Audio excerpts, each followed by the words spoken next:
Karen's arrogance knew no bounds, and it didn't take long for her to escalate her antics in ways that were both cruel and shocking.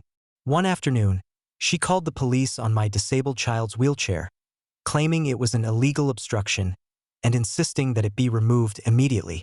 Her words dripped with self-righteous indignation, as though she had the right to police every corner of my property and dictate how my family lived. But she had no idea who she was dealing with or what I was capable of. You see, I am a retired federal operative. Years of training, operations, and high-stakes missions had taught me to anticipate threats, respond decisively, and protect those under my care. Karen thought she could intimidate me with a phone call, a complaint, or even the presence of law enforcement. She couldn't have been more wrong. I didn't react with rage. I reacted with precision. When the officers arrived at my driveway, led by Karen's frantic complaints, they were met not with hostility but with undeniable authority. I calmly explained the situation. The wheelchair was legal, my child was protected under multiple disability acts, and any attempt to remove it without due cause would result in severe legal repercussions. The officers, initially confused by the claims of a concerned HOA member, quickly realized they were being used as pawns in a personal vendetta. Karen's bluff had been exposed. But I didn't stop there. Karen had made a critical error. She had underestimated not only my training but also my network. I had anticipated her calls.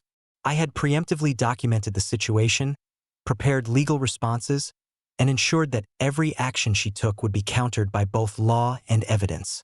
By the time she arrived in person, hoping to see the chaos she expected, she was met instead with a calm, unshakable presence, and the knowledge that every overreach would be meticulously recorded. The humiliation for Karen was swift and thorough. The police left with a clear understanding that her complaints were baseless. The HOA's reputation took a small hit, and whispers about her irrational behavior began circulating among the neighbors. Karen had attempted to wield authority she didn't possess, and her attempts to intimidate a family member had backfired spectacularly. She didn't just fail.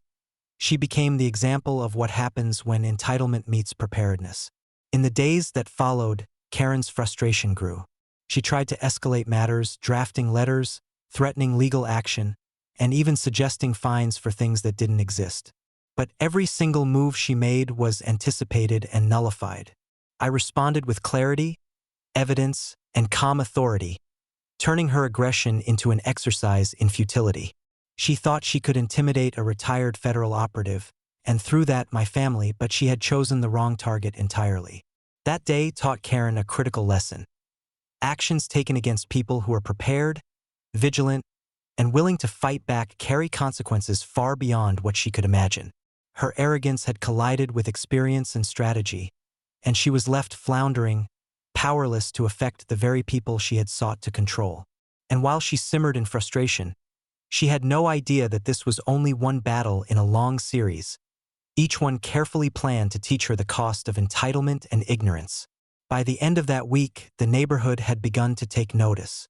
Karen's habitual overreach was becoming obvious to everyone around her. Her calls, threats, and petty complaints were no longer signs of authority. They were signs of desperation.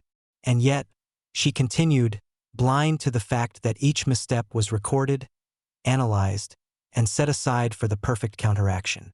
The wheelchair incident was more than just a confrontation. It was a turning point. It revealed Karen's true nature, her lack of foresight, and her failure to recognize that she was up against someone with experience, legal knowledge, and strategic acumen. From that moment on, every move she made would be met with consequences she could not anticipate, and she would continue to discover, one misstep at a time, that underestimating the wrong family can be catastrophic.